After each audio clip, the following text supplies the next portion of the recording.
All right, hello and welcome everybody at home. Thursday night.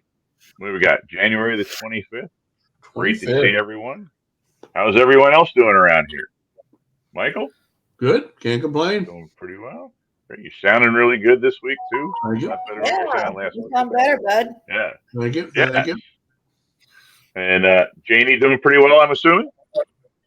Yep, I did 2 offices today and did a couple of IT things for my boss and stuff and did ITG, I don't know, for this stuff. So I'm doing good. Batting 1,000 today. Yeah. Batting a And thousand, man. batting 1,000, I'm telling you. You're a lifesaver today. Sliding in the home for it.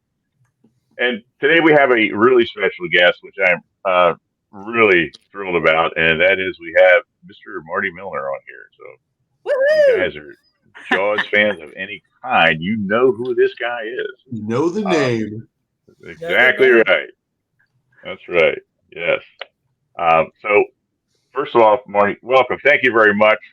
Appreciate you coming on. Sorry for the headaches we caused, but I'm so glad that we got you on here. It's okay. We got through it. This is true. This is true. So, Marty, before we start, I want to ask you a question. Fire away. I know you're not, but have you ever been mistaken for Marty Milner that used to be on Adam 12? I've been in his shadow for virtually my entire life, but I've never been mistaken for him. But he did retire to Florida and did a fishing show for years. Oh. Oh, no kidding. Cool. Yeah, Nice. it was his third Great. career, his third leg. Very cool. But on the island, we used to say he's our Marty Milner. The other guy's their Marty Milner. There you go.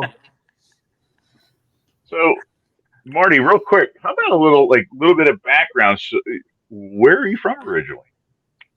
I was born in Massachusetts. I was born in Springfield, and lived in Holyoke for a while. And I lived on the Cape Cod on the Cape Cod Canal for most of my childhood, and went to high school in New Jersey, and went to college at the College of the Holy Cross in Worcester, also in Massachusetts. So I'm basically a Massachusetts kind of guy. After I left the Cape and the Islands, I went to Georgia, and I worked there for like 20 years. Then I retired to Florida. Cool. Oh, okay. You really kind of jumped around then quite a bit. Wow. Yeah. Where are you in Florida? So are you? Yeah, I'm that's in what I was going to ask. Mike. Is it Michael or Mike? I go by either. Oh, He goes by boss. which do you prefer? Boss. Michael's fine, Michael? but I will answer to Mike. Michael, I live in Tallahassee. Oh, know it well. Seminole country. Yeah. Know it well. I'm from Tampa, and Jane's also from Florida originally. So, Okay. I actually have family near Tallahassee. Oh, good. Yep. Very cool. So just to kind of get us started, I thought what we would do is we would really just start off by talking quite a bit about your introduction into Jaws. So I had a great conversation with you the other night about how you were brought on, how you became an integral part of Jaws. So can you kind of rehash that for us a little bit? Sure. Well, the 50th anniversary of Jaws for me is sometime in March. And 50 years ago in March, basically everybody who, like the island, didn't have a lot of people living on it. I think it was probably about a population really of about 8,000 people. And mostly they were handymen and carpenters and people who had the few jobs at the year-round operations. So basically everybody got together for a drink on Thursday nights at the Square Rigger, and anybody who needed work or needed to help getting something done or, needed whatever they needed, we kind of like got together and talked every Thursday prior to the weekend. So basically, it was a good group of people. Everybody knew each other, and we knew each other very well. Tight island community. So the people who were in there really didn't talk to a lot of other people. And it was kind of an internal network, like social networking on the most primitive level. So one night in March, two guys came in and they started asking around the bar. And different people pointed to me, and I was sitting in my usual position at the bar uh, and talking to people and, telling stories, telling tall tales and whatever. And eventually they came up to me. That was the front team for the construction group. That was Jim Woods, who was the construction coordinator, and Ward Welton, who was the painter. Ward basically was I would consider him to be the Hollywood serious professional. So they said, hey, can we buy you a beer? So I said, sure. So we went and sat at the table. They bought me a beer and they started talking about construction. And they started talking about prefabrication. Now, at the time, this was in 74. Leading up to that, I came to the island in 1970, basically, and got to be friends with a number of people, and I wanted to become a carpenter. And I started buying every tool under the sun, and I had a truck full of tools. So they asked me a bunch of technical questions, and what happened was I knew quite a bit about carpentry and about tools and how they were used. I had just framed a house with my friend Bob, who was also there. His house was 3 stories tall, had 7 gables, and one of the valley rafters was 22 feet. And I cut most of the angles and laid that out with just my framing square, which means nothing to anybody unless you're a carpenter and you know what a framing square is and you know how to use one. But basically, there's a lot of ways to do angles and to calculate things. But the old school carpenters always used a framing square. And essentially, I laid out all those valley rafters and all the cuts and all the rest of it. And we framed up that house together. I was also good friends with Milton Wend, who is like what's called a local island genius. He had retired there and he had been around since the 30s and the 40s. And I talked to him about a great deal about prefabrication and how that might work on the island for creating housing, because the cost of housing then was just as expensive relatively as it is today. So I'm a very easy person to get along with, and I know that there's different levels of expertise that people have, and rapidly you can understand whether or not somebody's a serious person and whether or not what their background and their exact ability to function is at a high level. And both of the guys, Jim Woods and Ward Welton, were highly trained carpenters and painters kind of people in a generalized way. So we got along really well.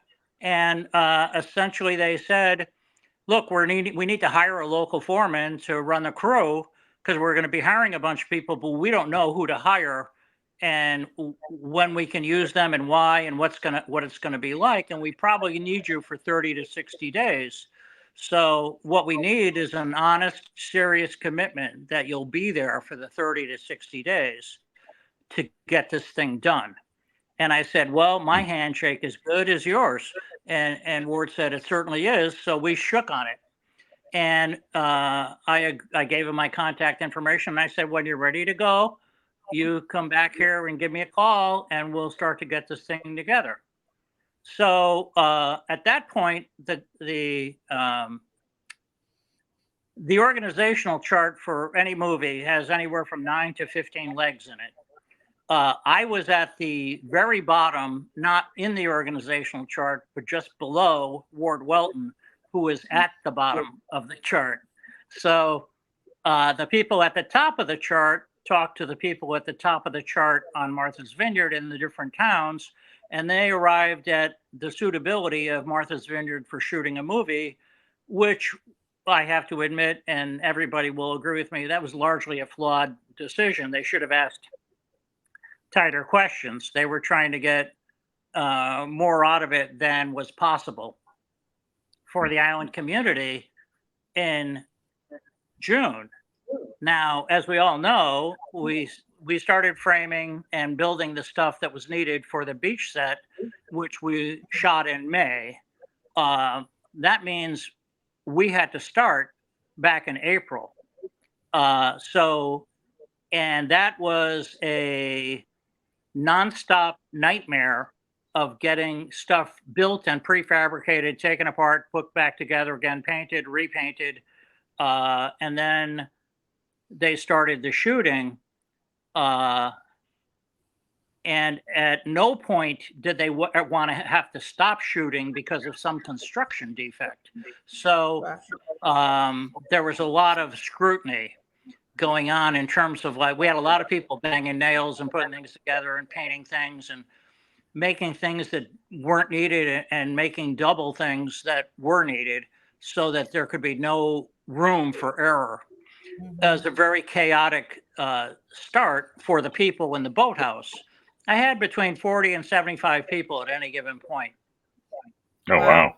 And it wasn't, there was a set of blueprints that were not necessarily accurate, but there was kind of a guideline, and they kind of married the storyboard, but not really. And change orders kept coming back and forth all the time. Zanuck and Brown, who ran the money, were highly concerned with the waste that was involved.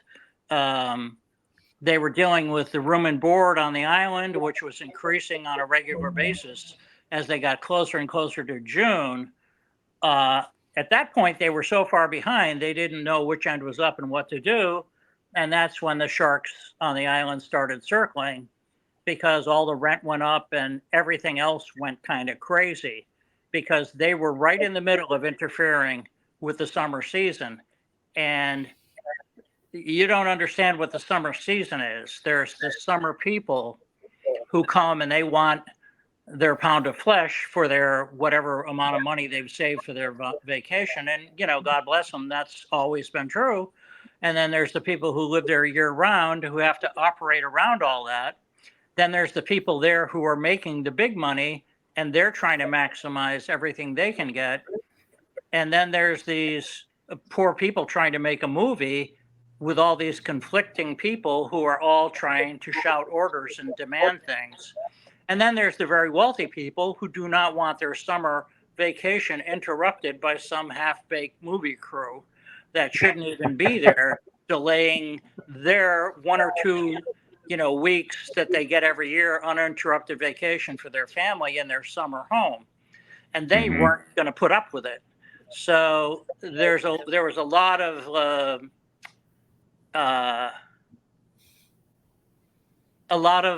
forces that are naturally opposed to each other coming together against each other and against themselves.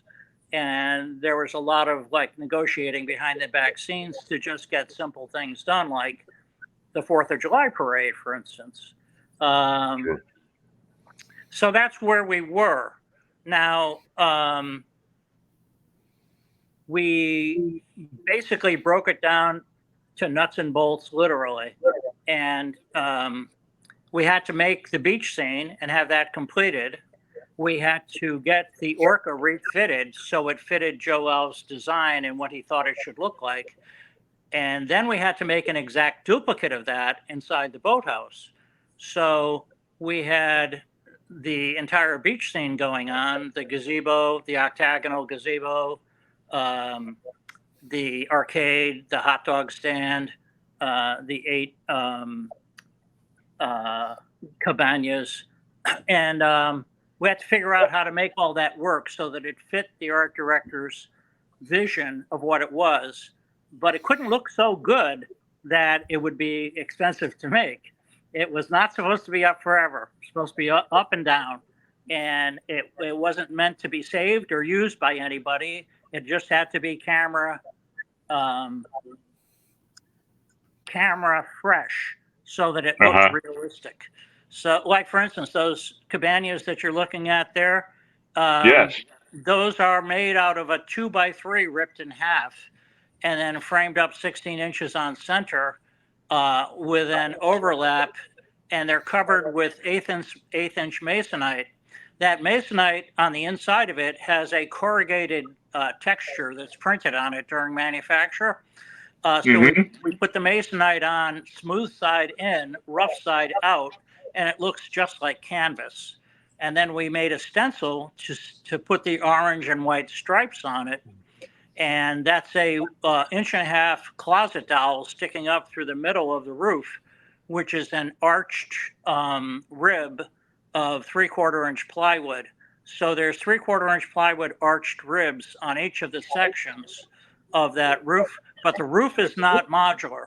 Each of the roofs is integral, but the 4 walls come apart. So we see, in order to deliver all that stuff and assemble it on the beach, it can't be heavy. So every single one of the components, it took like basically 6 to 8 people to carry each cabana roof, and like 4 people to carry each wall. So and it had to be walked roughly a quarter of a mile, half a mile up the beach to where we then assembled it. Then it had to be looked at and make sure that it was all level, plumb, and square, and that each piece was coherent with the rest, so none of them looked out of place. If you look at those cabanas, they look like they've been there forever. And they look like they're all like level, plumb, and square. They're all in a spatial relationship to each other. They're visually pleasing from 3 different directions. How they looked from State Road was immaterial. It was never going to be shot. So it didn't matter how it looked from that direction. But from the right and from the left and head on, they had to look coherent so that they disappeared. The whole point of everything that I did is it couldn't be noticed. The things that are noticed are the shark and the actors. The rest has to disappear. Nothing can be odd. If it's odd, it breaks the suspension of disbelief, which ruins the continuity of the movie. And it's just like a little bit of seagull poop. Yeah. It's like it's got to be in exactly the same spot on both boats. Right. And not only that, it has to look exactly the same. So Correct. that's basically, if you carry that through to the gazebo, that is basically that was made out of a 1x6 pine board, and they're probably 30 inches tall roughly. So you get 3 of them out of each 8-foot stick. And then basically after I cut the basic shape, I wanted to route all the edges so they would look nice. Ward said, don't do that. The camera's never going to see it. Just make the things and make like 20 or 30, 40 of them extra in case people kick them and break them or they steal them. So every time I had to do something, I must have made anywhere from between 90 and 130 of those little balustrades on the side of the gazebo. And that gazebo, which probably, there is a picture of the gazebo there. You see that gazebo there? Yeah. The little, the side rails with all the little slats in it. What's holding that up? Nothing. That's a porch post and a couple of 3/4-inch plywood brackets on either side of the porch post. And then you've got the 8 sections that are all put together by screws and I think they were 12-penny staging nail, which is a double-headed nail. So basically, if a wind came along, that would twist and fall and crash to the ground, and it would take some time to rebuild it. So I had most of those pieces prefab ready to go in case that happened. And we did everything we could to keep people from underneath that, but they kept going underneath it because of the sun. That is a gigantic hazard, that gazebo that you're looking at there, because there's no lateral. I attached a bunch of plywood gussets where they would not be seen by the camera to prevent any kind of a twisting or a movement of that upper roof structure of the gazebo. But that gazebo in the open wind on Martha's Vineyard is begging to tear the whole thing down. But we couldn't do it any other way. It had to look like it was supposed to be like this solid 1800s gazebo bandstand. It was a nightmare. It may be a nightmare, but it was very, very well perceived as it was real. So all this is Yeah, just everything looked like it had been amazing. there forever. Most people who've seen the Forever. movie thought that that's Exactly. what the beach always looked like. Correct. That's what the beach is, and And it's not. probably you know what, to be honest, there's probably still some people that are going, well, where are the cabanas? Where's this? Yeah. Where's that? Not realizing that these were all built and barely put together just for show. And Well, and so that's a lot of craftsmanship to deal with. yes, and there's also a wooden deck made out of 2x6s, and if you imagine all of that put together, and then we had to go. A Hudson sprayer is like it's a compression paint device that you hand pump it, and we use that to what's called scrumble, which is aging. But in order to stitch the whole thing together, we had to go back and respray all of the 2x6 decking underneath the gazebo and on the boardwalk by the cabanas, and all the rest of that. It all had to be touched up so it was uniform. And the paint was all pre-mixed for stenciling those cabanas, but they had to be double checked to make sure there was no paint gradation anywhere in the scene that would jump out at the camera. So we were constantly trying to spray and respray some of those things. We had a couple of stencils set up, and we would, if there was a slight variation, we would touch it up so that it disappeared to the camera.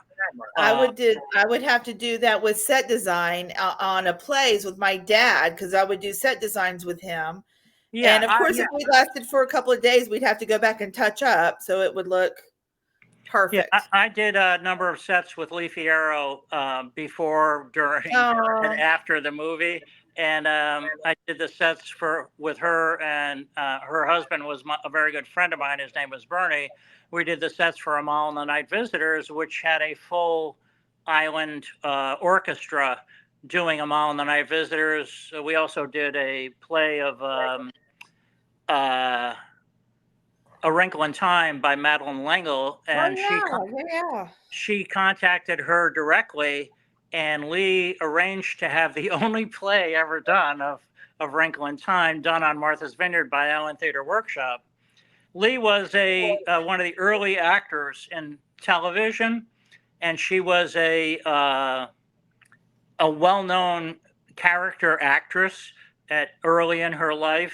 And then she went to Island Theater Workshop and did a number of plays and did a bunch of roles and taught a large number of island kids about theater. Kids, that's what she told me the last time I spoke with her. So yeah, she was very special and very, very sweet lady, of course, and one of the most favorite characters in the movie, obviously.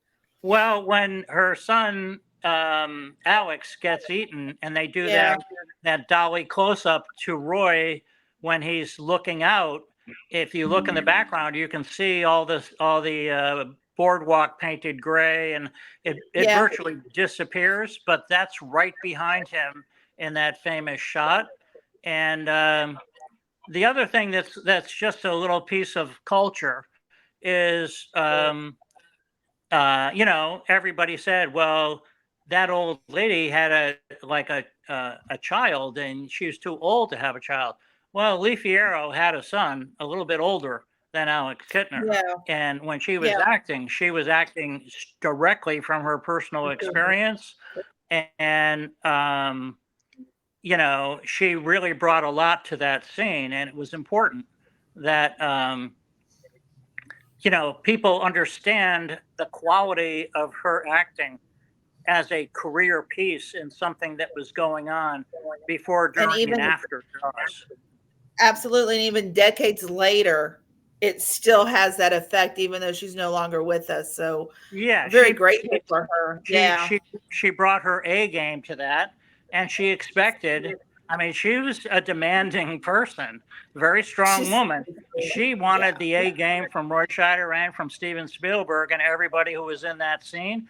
She brought her A game. She shot that slapping scene 17 times. Yeah. before she settled for what they had. And she was very clear about what she would and would not do in that role. And Spielberg wanted her. He wanted Oh, her absolutely. to be in that movie. So we have a question for you, Marty. One of our viewers is asking, did you and your crew build the dock that broke up by the chain with Bruce Dragon in it? The breakaway dock? No, I did not. There was Okay. simultaneously a number of building efforts going on the first half of the movie. And I basically was running a lot of materials and a lot of people. And Gotcha. I'm not sure who did build that. It was probably some of the Hollywood people who were associated with the On the Water group, Okay. because that was a smaller project. And it was like we were tied up, with like a really large amount of stuff. And at the same time, Bobby was framing up Quint's house in Menemsha. And Yeah. that was the whole the phrase was, it's not going to be that much in the movie. It doesn't need to be perfect. It's not going to be here longer than a month. Don't spend a dime on it. And basically, after it was balloon framed, and parts of it were shingled. And if you were actually in the building, and I was a number of times, you can literally see right through the walls. The window with the yellow stain on it, that was a decal that was supposed to look like it was cracked, but the cracks are too big. So it's like, to me, it didn't work, because if you look closely, you could see that the glass would probably fall out. But it did its purpose of being the yellow stained window that was supposed to represent, some kind of smoke or cigarette smoke staining on the glass, I think. And there it is, right there. Yeah, and underneath, there it is. That's Quint's house, and the underneath that, where there's a small walkthrough scene, where they had a chum cutting machine and a small orca. That orca was in the boathouse in Eggertown, and I got a call at like 6 o'clock in the morning and said, we need to get that orca up to Quint's house quick. And we can't wait until everybody shows up at like 8:30, 9 o'clock when they usually show up. Can you get that done without having anybody know it? Because the Teamsters didn't want anything moved unless they were involved. So I got in my truck, and I went over to the boathouse, and I muscled the thing into the back of my truck and drove it up to Venetia and just dumped it off, and then went back to work. And nobody really knew how it got up there. But that was basically one thing after another, that it's not a question of what are we going to do about this? It's like, get it done. It doesn't matter. Right. Just get it done. It's like, make it happen. Around. Make it happen. If the filming stops, it's $70,000 a day, and we're already behind schedule. So people will be fired if there's colossal screw ups. So you've got to make sure that when somebody tells you something needs to be done, it's got to be ready. And Ward and I went ahead and built a lot of things without being authorized, because we had all the materials delivered and we knew how it worked. And Ward and I worked hand in glove to make sure that our end would not be criticized. And what the shooting, I was never there during the shooting. I was busy tearing stuff down or putting stuff up. And I would see them on their way in or on their way out of anything I did. But very rarely was I at the, it's like building the Orca 2. That was an incredibly insane piece of business. And it was, it had to be exact. It had to be functional. That Orca 2 was essentially an unstable contraption that was not seaworthy and would never fit into any OSHA description of a safe job. Well, I've got a 1 by square inch piece of it, so thank you for that. Yeah.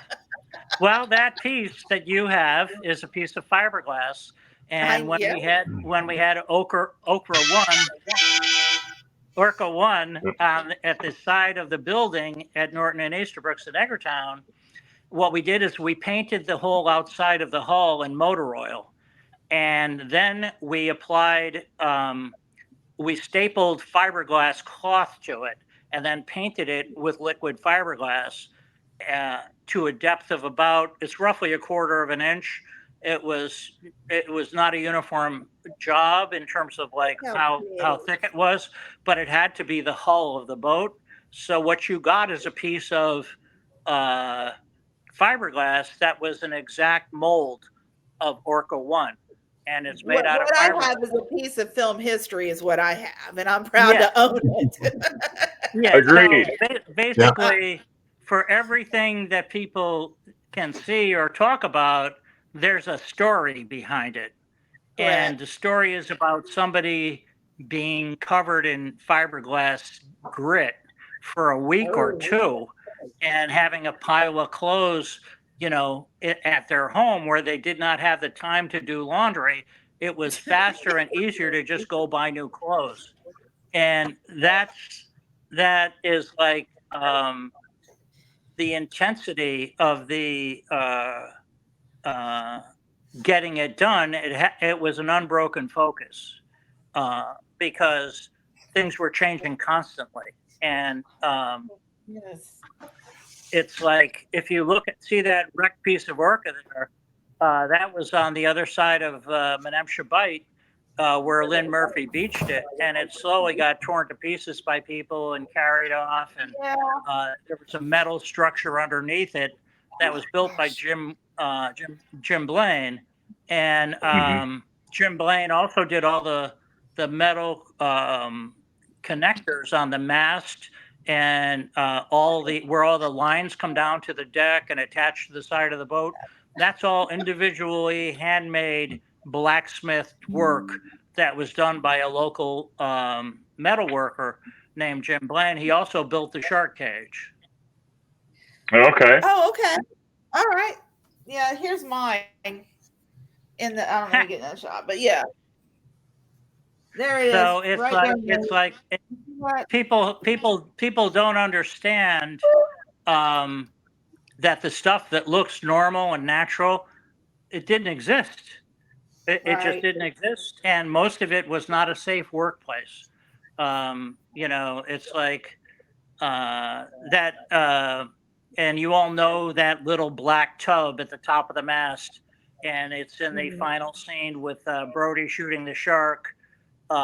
And it's in the stamp from Africa where they did a picture of Brody doing the same thing. But that was it's like, I think it was probably $2 or $3. It's like a wash tub made out of plastic. And it's about almost all the way up to the top of the mast. And basically Ward said, go to the hardware store and just get something. We need a shape up there. So I bought this plastic tub. I bought 2 of them, one for 1 and one for 2. And basically, I cut a 3/4 inch plywood disc, mounted it to the bottom of the tub. And then I put another 3/4 inch plywood disc at the top of the hole, and then I had I through bolted it with washers, and I crushed it all together and tightened it up really good, and then spray painted it with Krylon flat black, and we used a lot of the Krylon flat black to cover up anything that was black or that needed to disappear. So that one little dish pan at the top of the mast, somebody called it a tuna bell. Other people said it was a deck light. Other people said it was radar. It had no wires going to it. It was just a black shape to give credibility to the mast and to the boat. But essentially, it was never really determined what it was. It just had to be there for like a visual anchor. It's for an illusion. Yeah, the illusion of a boat. Correct. And on the bowsprit there was one guy who had a friend, and if you look closely, there's an enormous amount of intricate rope work, very small yarn-like fibers around it. Yeah, around all that. Took him probably 2-3 weeks to get all that done. While we were doing all the important work, he was laying down all this really well-made string marine work on both boats. and he operated very quickly, and his work stood throughout the entire movie. I was amazed it didn't fall apart. Marty, I have a question for you, and this is Yeah. one that I've heard people talk about and debate, and to be honest with you, I figured since you had your hands on creating the top of the Orca and the Orca 2, you could probably answer this for us. So something that is, oh, I apologize, wrong slider. That is often debated is that you know, um, in the scene, the fighting chair is there, and then it disappears. And I tried to explain, at least on my take, I had a bass boat, and bass boat, our seats had removable masts. Yes. So was Yeah. the fighting chair removable from the deck of the Orca? Everything was removable from the deck of the Orca. The deck of the Orca had movable floor like squares that Yes, each section had to be removable, and the deck chair and the mounting part of it and the actual deck chair itself, it couldn't be there all the time because of the way the movie was being shot. So sure, that is something a lot of people, it catches the eye and it creates that suspension of it ruins the suspension of disbelief, which is integral to telling a story. sure, For people who know maritime fishing, all of that stuff has to be securely attached, but it also has to be flexible. hmm, So, I mean, you can't have a fighting chair in the middle of an operating fishing boat in No. a high storm. It's just not going to work. It's in the way, and that's sure, the whole thing. It's like if somebody had a boat like that and they were a local fisherman, everything would be jury rigged because Correct. it just has to be what it is to make it work, and um, that's the essence of Quint versus Hooper. Hooper bought everything new and was into instrumentation. Quint was a fisherman who had scars on his hands, and he made do with what he had, and it worked for as much as he needed to have it work. But there wasn't anything extra or elegant about what he did, and that's the whole. And Brody was just completely out of his element because Hooper belonged there because he's an oceanographer. Quint belonged there because he's a live fisherman and he understands the currents and the fish Correct. and where they're going to be and what to do. And Yeah. Brody doesn't even like the water. Right. Yeah. He was like the man in the middle, sadly. Yeah, but when push comes to shove, the whole movie is basically about three distinct characters and how they approach life. And hmm, regardless of who you are and what you think is going on, at some point, you're going to come face to face with death. And nobody wants to be eaten alive. It's just not in anybody's book. So, one of the reasons Jaws is popular is because there's information there that's buried deeply and people enjoy the excitement and the thrill of it at all. But in the bottom of their mind, they're thinking, if I was face to face with a shark, how would I behave? Would I behave Correct. irrationally like Quint or calmly and step up to it like Brody? Or would I cautiously swim away like Hooper and see if I could get away in some other way? It's like Jaws is got multi levels of understanding besides the basic classic storytelling and the excitement and the adventure. It's also about life and death and how every single person who sees Jaws understands at some point they are going to face death in one way or another. And they're going to have to step up to that question and decide how they're going to approach it. It's like at different points, Quint vacillated. He was aggressive. He was regretful. He smashed up the radio. He thought twice about the strychnine dart.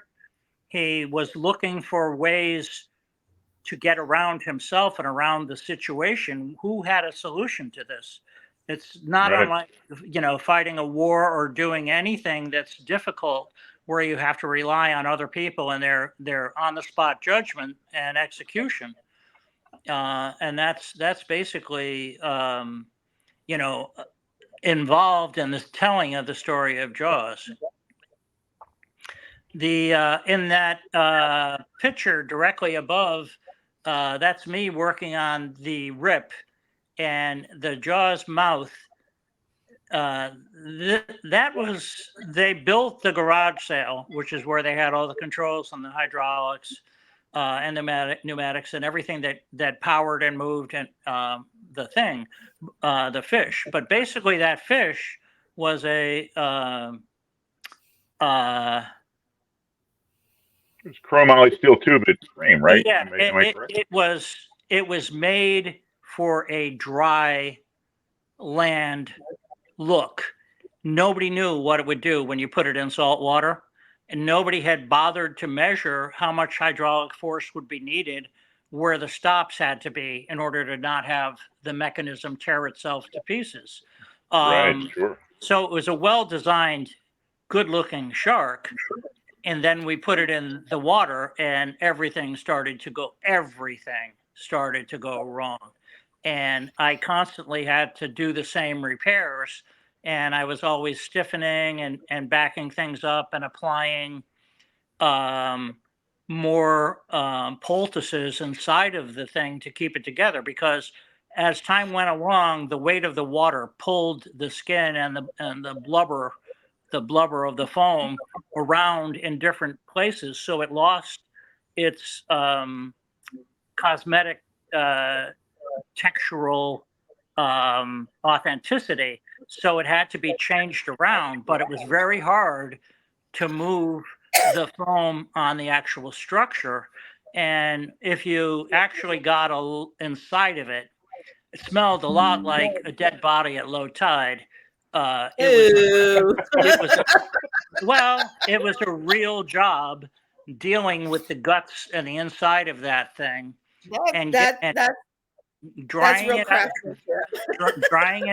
it out with a kerosene heater, grinding open the wounds, filling it with epoxy, covering it with 4-way ripstop nylon soaked in epoxy, putting multiple layers on, holding the wound together with hog ring plier rings, and then drying it off and applying multiple layers, and then grinding it on the outside so that you could not see any trace of a repair. And there are a lot of repairs on that fish that are not visible. And then when I was done, Ward and I would both touch it up with exactly the right paint and exactly the right little Isle of Langerhorn dots around the mouth and all that stuff. And then we wouldn't let it leave until it was dry and we knew that it looked okay, because all hell would break loose if suddenly the cameraman said, "What's that?" Right. And then they had to stop. So all those repairs, I was working sometimes 20, 30 hours, 20 hours a day. And I did work 32 days without a day off. Oh my goodness. Well, you could have went into healthcare, Marty. That's what we do as nurses. Exactly. But instead I went into mental health care of my own. Well, join the club, sir. Join the club. A lot of people also, they look at real sharks and everything and they go, well, what's with the jowls? What was the reasoning for the jowls? As somebody with construction and doing a prop such as this, that is such a big factor with looking at Bruce. Well, that factor disguised the joint at the jaw. Okay. Because in order for the mouth to open and close and not look chattery, it had to be somewhat smooth. And the thing is, it had to be fully extended. But if it fully extended past a certain point, the jaws ripped open. So, and it looked like a gigantic, silly smile. So the jowls on jaws basically allow the mouth to do the character talking of the jaw of the shark, because if it wasn't there, what would it look like? It couldn't be done. Sure. It's like not that kind of a machine. This is a really gross mechanical device that nobody knew how it was going to move, and they didn't know how the skin was going to react when the mouth went up and down and when the head went side to side. And if it moved too much of an angle, the head one way or the other, then there was a bigger rip to deal with by the gills. So the fact that it looked at all like it looks in terms of credibility, that goes to Joe Alves' artistic design of the shark. But there's no, Roy Arbogast, who was one of the real heroes of the movie. He showed me how to do a lot of the repairs and how to mix the epoxy, and Ward did that too. And like Bob Matty, they were all very protective of how the shark would be repaired, and that it had to be done as good as possible, and that if there was anything else that could be done to make it work over time, that we needed to just go ahead and do what had to be done. So we improvised on this living sculpture of a shark, and once we had the mouth so that it more or less worked, the jowls just disappeared. It wasn't a factor. It wasn't going to stop the shark anymore. Well, so I've started seeing in my old age, I'm starting to get them the same things right here. So I'm starting to look like Bruce a little bit, Marty, right here. I've noticed that. Well, so see, that's that picture of me there grinding away. That's the finished part of the operation. That's a high-speed pneumatic grinder in my hand. And it's probably the ultrafine finish right there. And basically, I would grind and polish off all the dried epoxy, and then I would hit it with a coat of really, really brand new epoxy with no little crumbly things in it, so that it was like as even a coat as possible. And then we would paint on top of the epoxy and then apply the finish. You know, that texture of color between the dark gray to the soft gray to the soft white to the bright white. All that is not an accident. And there's little black dots all around the mouth. They're called Isle of Langerhans. And basically they allow the shark to electronically sense the presence of a prey. So every time there was a repair, all of that had to be redone and resynced color-wise so that it was clear, so that it actually was the same. So, Marty, if you don't mind, not to kind of like jump in and steer, but since we've been really hitting on the shark and on the orca a bit, I have a comment or two to throw up, and I was thinking about throwing just a little clip in where Bruce comes up into the back of the orca, maybe give us a little bit of the insight. Sure. As to some of what was going there. Would that be okay? Sure, go ahead. All right, let me pull that guy up here. The scene that everybody loves. Right, because some of the things that you were talking about with the orca too, and how it was pieced together, and also you're talking about the shark. It starts to I can start to visualize now. I'm going to pull that clip up here real quick for us to watch that real quick.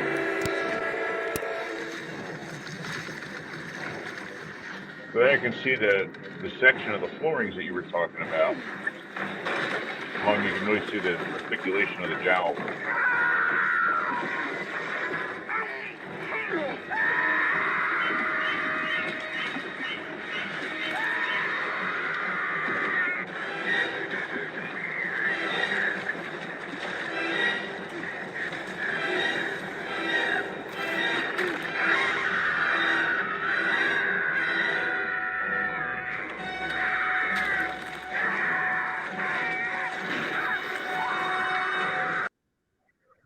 Yeah, good times, Robert.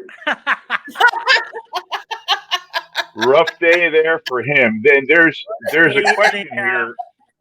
Let me just capture all of that from my point of view. Sure. Like I said before, none of that's relevant to my job. I made six sterns that were interchangeable. 3 out of balsa wood, 3 out of sugar pine, so that the shark could bash into it and it could be captured by the camera as an authentic destruction of the stern of the boat. You saw the different sections of the floor break up and float away. Yes. If you look at other parts of the movie just after what you showed, you will see parts of the stern floating. If you look at different sections, some of it is obviously balsa wood because of how high it rides in the water, how buoyant it is. Others are definitely pine because it's actually into the water a lot more. So the same thing is true with the shark coming into the side wall of the cabin.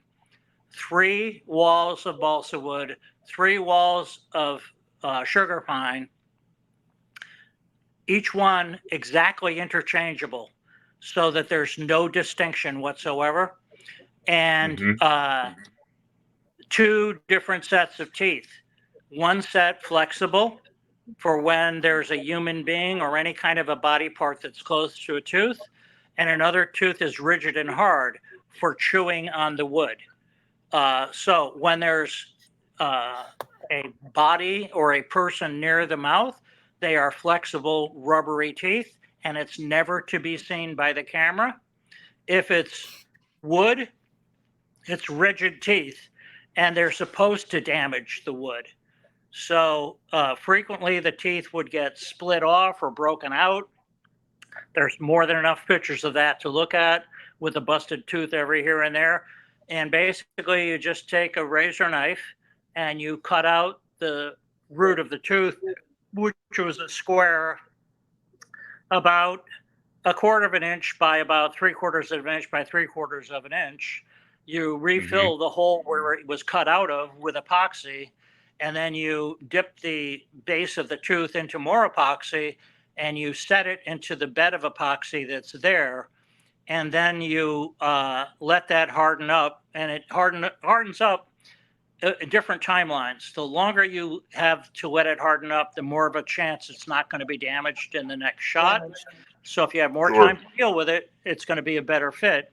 And then after it hardens up, you have to grind it out smooth and retouch the paint and the area around it so it looks like it's at the correct angle. It looks like a believable mouth, and that whatever color it used to have, it then has the same reproductive color matching so that it's not distinguishable as a repair. Now, when they took it out there, sometimes they stitched different pieces of like stuff that looks like blood or flesh or stuff like that into the mouth. And that didn't happen on my end. That end happened after they got the shark out there because they were shooting different scenes based on what's going on.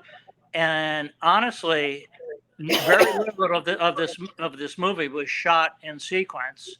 It was shot when they had the time to do it and when they could do it, not necessarily according to when the scenes happened. That was true with Leafy Arrow shot. It was true with a lot of the scenes with Islanders.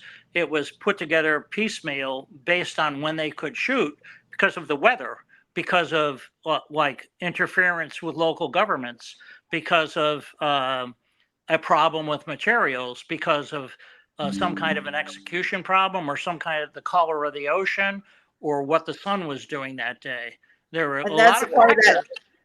That's that continuity. That's the continuity that we were talking about to make sure it's all flows together in the same scene. Well, and Spielberg did, and the cameraman did a great job, and Verna Fields did a wonderful job with her son Rick of stitching it all together.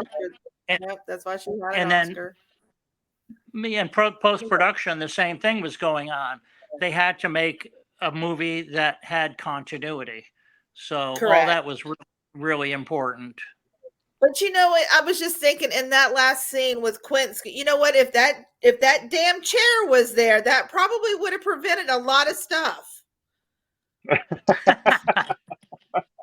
Quinn might have made it, right? That chair was there. He'd still not be alive. They had it.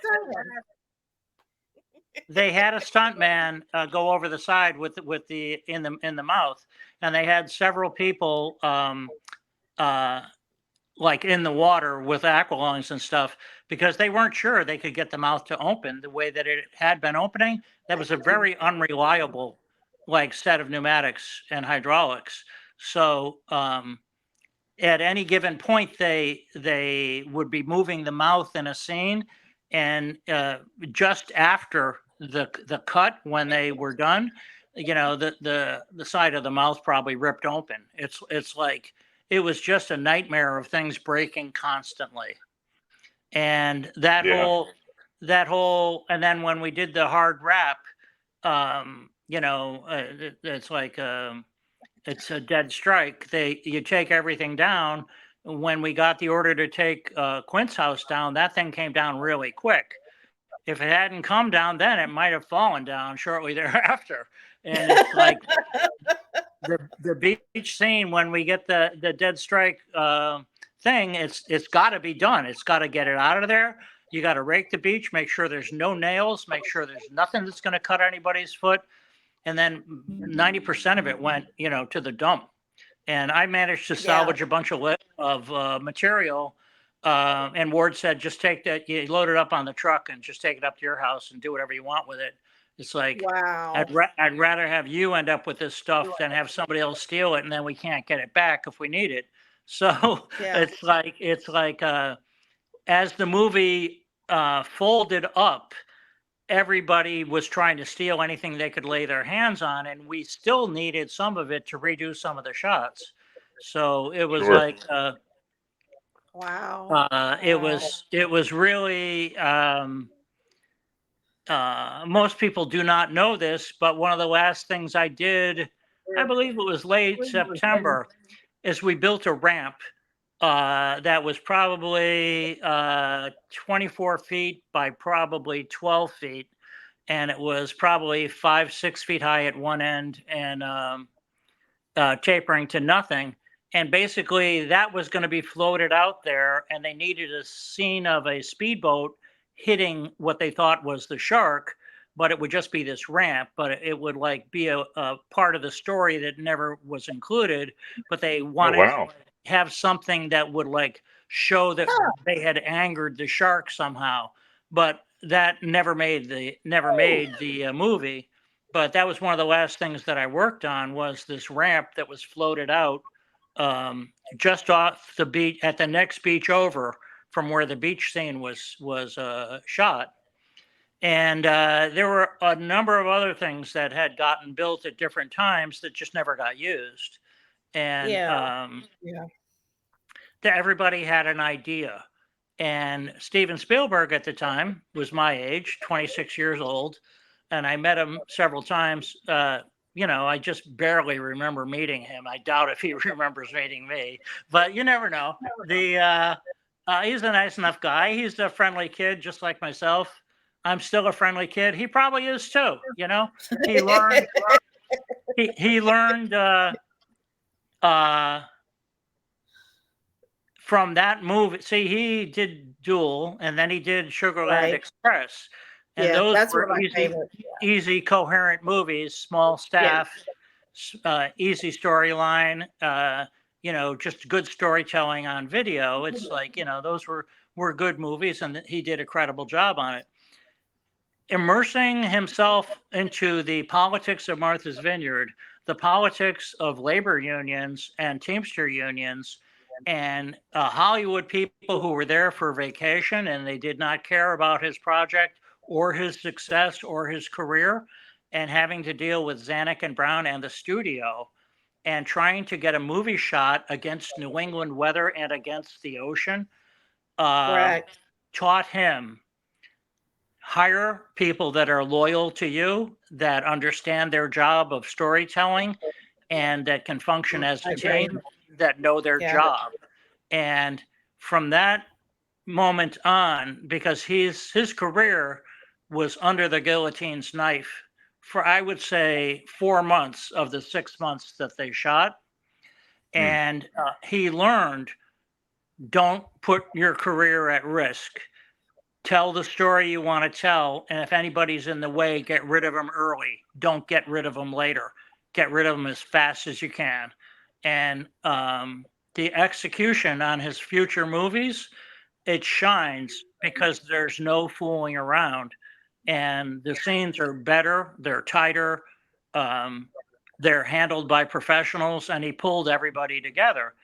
It kind of helped that he made $400 million on the movie, so they knew to give him what he wanted, and but what he got from Jaws, over and above a successful movie, which he's always going to be congratulated on, but it came out of his heart. They cut it out of his liver, literally. And what he learned from that was you can't fool around with the people. You've got to have a powerful team that's loyal and dedicated, and everybody has to be in line with your direction, or you're going to end up, with a disaster. Correct. So he learned what some CEOs never learned, and that's how to get a team to function as a team with commonality of purpose and deliberate focus, because that's basically what it's all about, and that's the and it is somewhat reflected with all the people doing all these different things that are all part of the Jaws universe.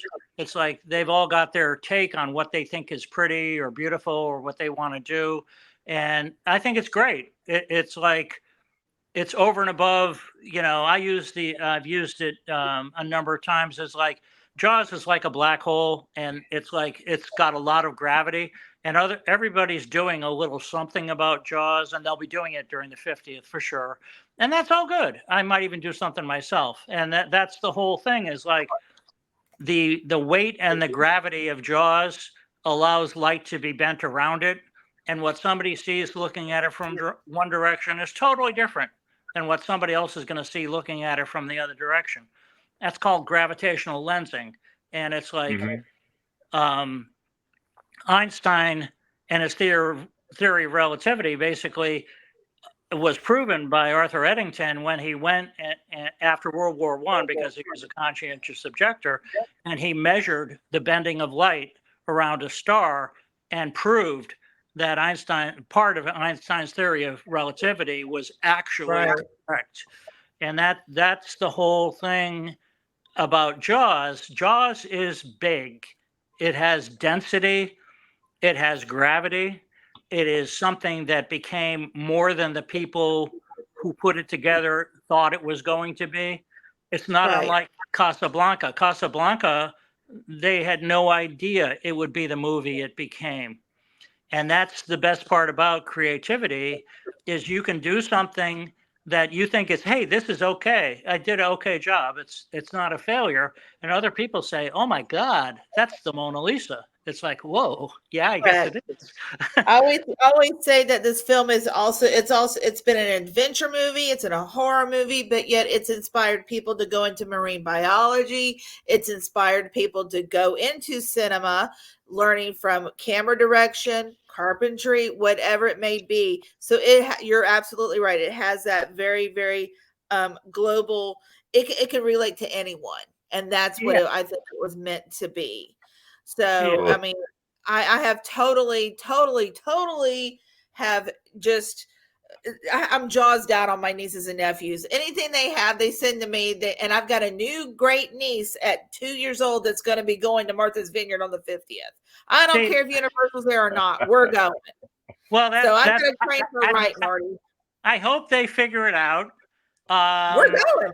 And no doubt, whatever anybody does on the 50th will be, a fun event for people to come to. But basically, the 50th anniversary of the making of Jaws is during the making of Jaws. It's not absolutely. The movie, I agree with that. It's not the movie release. The movie release is about Hollywood.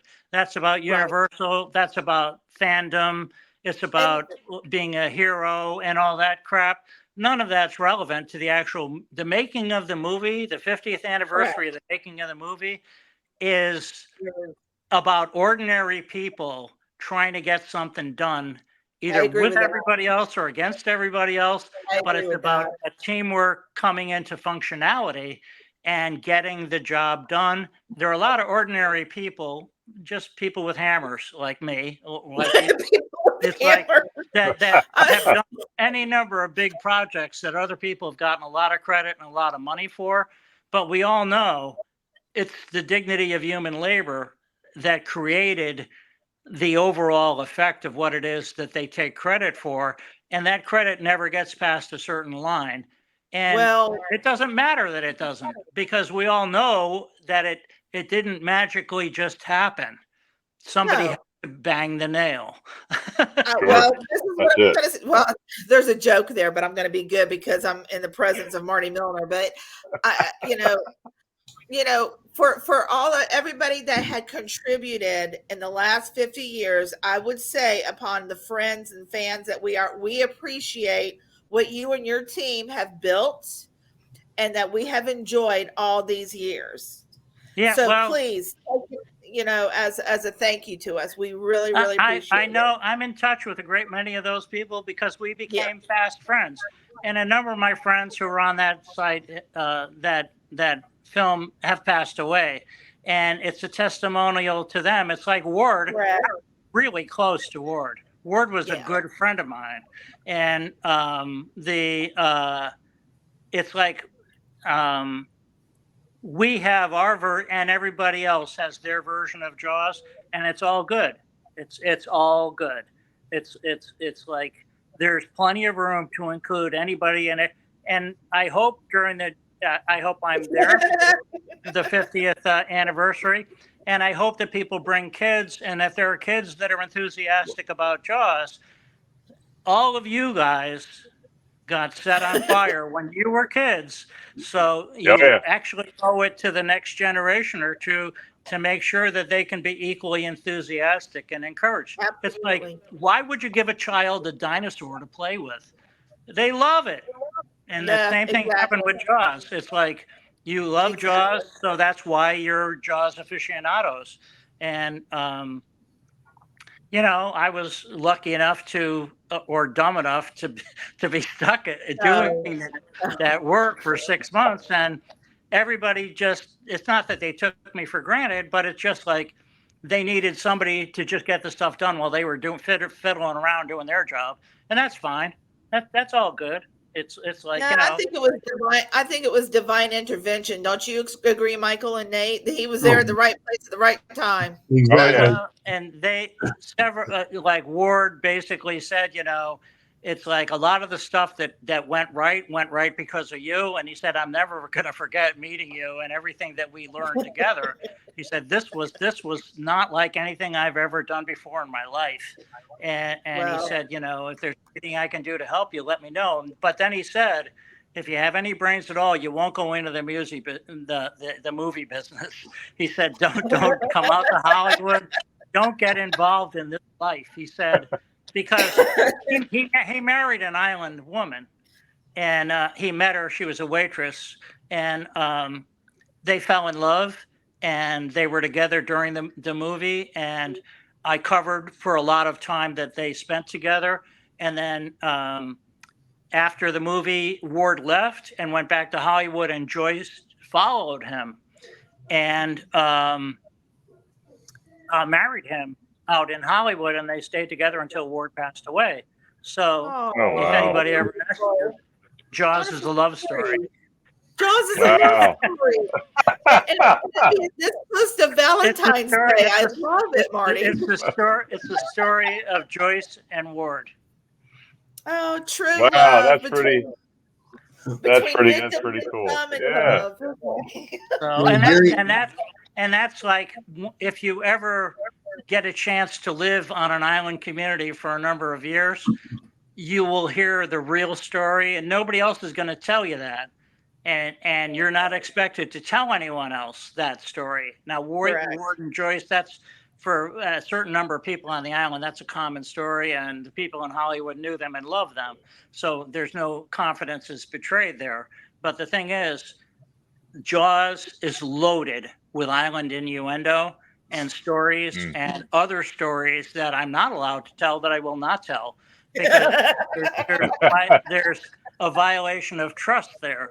Because the one thing you will learn over time, and that people learned on Martha's Vineyard, and this is something you cannot, like, it's an incorruptible fact, is you can trust Marty Milner. He may not be able to get it done, but he won't quit until he's tried everything that's available.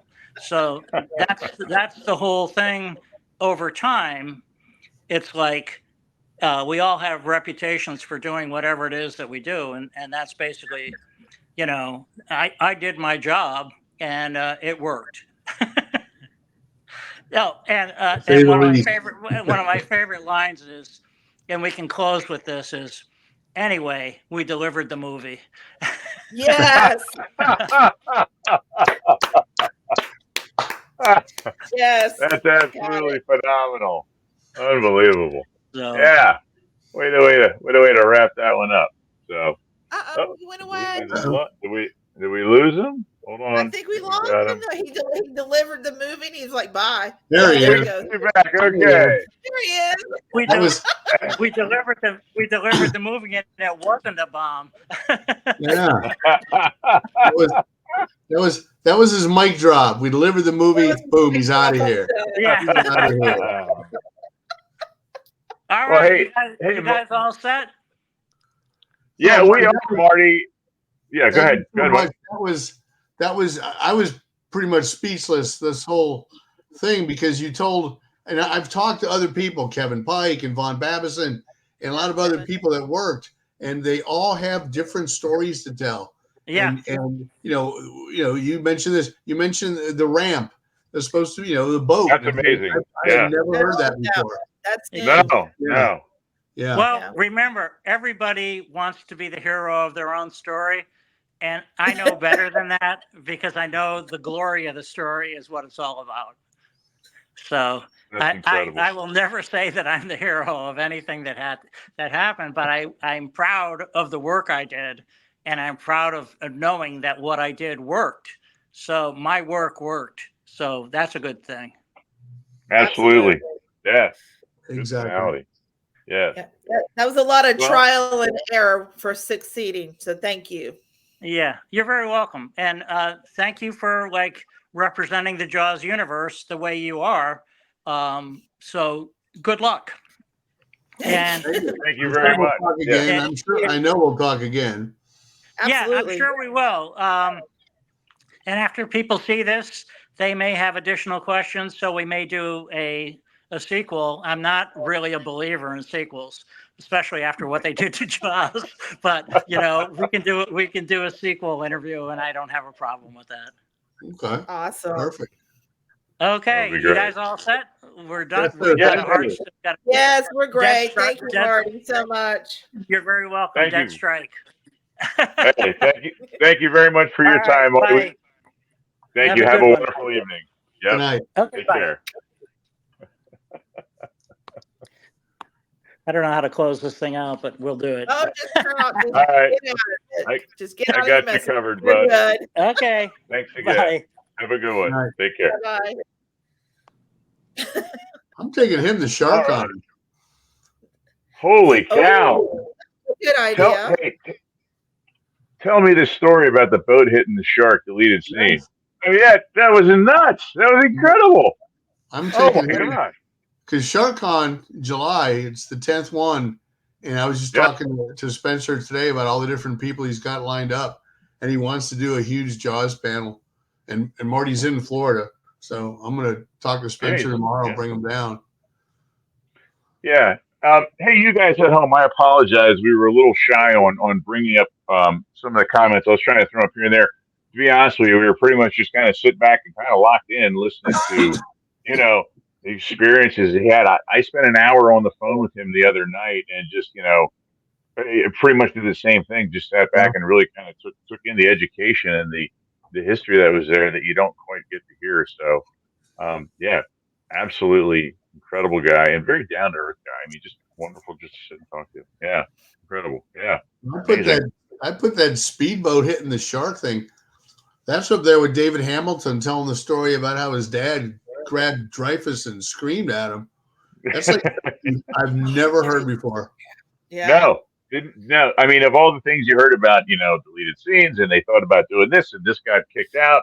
Even like Gottlieb falling over the boat when they were trying to find, Ben Gardner's boat. I've never read that anywhere. I mean, and I'm talking. I mean, Mike, on top of my research, I was going back through some of the books. I mean, Yeah. Yeah. never seen that mentioned or heard that mentioned. I mean, unbelievable. That's Marty's facts. That's a Marty's fact right Marty, there. thank you. That Thank you. is a Marty's fact. Yeah. What we got here? Yeah. Marty better be there in June 50th. Boy, I hope so. He said he's going to do something. I'll tell you what. Wow. So within the Yes. last few months, Mike, we found out some good stuff between Susan and now Marty. Yeah. We're finding out some really good stuff here. And 50 years Wow. later, which that's amazing about the film. 50 years later, we're hearing new stuff. Yeah. Yeah. Unbelievable. Unbelievable. That's just amazing. I'm amazed by the gazebo. The gazebo, the way that he said that the gazebo was built, I honestly thought that was like a real sturdy piece of, thing that they did. And he's telling me, no, it's just practically, I don't know. So the same with the cabanas. I mean, I always thought, oh, well, those are kind of, nice canvas. And no, it's corrugated metal. Boom, up and down. Well, when I talked to him the other night, he was telling me about. He said that the gazebo. He said if they had a strong wind from behind, he said that thing would have came apart in pieces and people would have got injured. And I was talking to him a little bit about because I was trying to get ideas of what direction to go. And I was talking to him about Quint Shack, and I said, it's my understanding because he started talking about all the problems they have to select. And I said it was my understanding that it had to be built to code. He said, oh no, that building was not built to code. He said they fought us with a lot of different things. He said that building was, we tried to make it. My job was to do it as fast and as cheap and as structurally sound as possible and mix all those things together. And so he said that building was flimsy enough. If you walked up and pushed on the wall, you could shake the building. Wow. And he said that, now they framed it the way it was supposed to be framed and all that good stuff. But when it came to code, he said that was not the case. He said, he would often, he would be worried or, really trying to make sure that things were going to be safe. Because, in that case, they shot some inside scenes in that building. Yeah. So. Yeah. Yeah. That is crazy. Wow. Unbelievable. Yeah. And when you see it on film, you think it's a sturdy fishing shack. Yeah. Sure. And things that you've read and seen. They had built code. It was a permanent building. He said that building would not have lasted a month. He said that thing would have came down the first, storm. Yeah, because I'd always read and heard that they had to wire it and they had to have electricians come in and they had to, do this and run sewage and everything else. So that's. Wow. Sure. Wow. Sure. Yeah. Just when you think you know stuff. Yeah. All right. Here you go. Yeah. You always find out something new. Always find out something new. Education. Quite the education this evening. Yeah. Awesome. And I think that's a pretty good spot for us to kind of wrap that one up. Yeah. What do you guys think? That was a great show. Yeah. I'm happy with it. I am. We need to get more people like this on. Absolutely. Yeah. Well, there should be someone coming on in the near future. Ooh, I'm excited. Mike has some things in the works. So he's working behind the scenes and we're just the IT department and everything else. So I'm the face. He's the face of the program. So you look like you're feeling better though. So that's good. Yeah. Yeah. Tonight I was just a fan. Yeah, same here. I was just like mesmerized. I was like, okay. He's going to talk about. Oh my God, that's not what he's going to talk about. He's talking about it, but he's talking about it entirely different. Like it's just amazing. And I guess the magic of Hollywood, because I would have thought all that stuff on the beach was just, they found, they had some old cabanas left over at the yacht club. We brought them over, but no, we just built this and they were gone.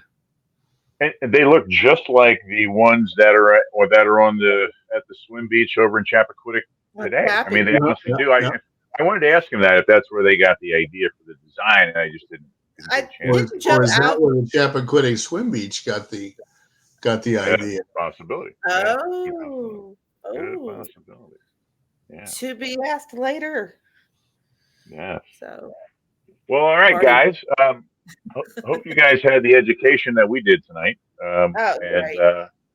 hope you enjoyed Marty. And we'll be getting in touch with him again, and try and have him around. Maybe we can get him to really, you know, um, give us some good information on something else we didn't hit tonight. So we'll look into that and we'll get back to you. And in the meantime, you guys got to hang tight, get those fins up. Fins up. And we've got some cool things in store coming your way. I want to thank you guys for joining us tonight and hanging out, and just honestly just having an awesome time sitting back and listening to history being retold. So, Yep. wonderful night Cinematic tonight, guys. history. Absolutely. Yeah. All right. Next time I might have some inside special guest SharkCon news. Ooh. That sounds Working with Spencer behind the scenes to find some people who've never done a show. So, Oh, cool. Cool beans. Very cool. Well, we'll have to leave it on the Batman cliffhanger for that. that's right. Tune in. Dun, dun, dun. Same bad time. Same bad Same channel. bad channel. All right, guys. We are good to Awesome, go. guys. Thank you. Have a wonderful weekend. All Take right. care. Bye, guys. Have a great day. Have a great night. Weekend. Be good. Yeah.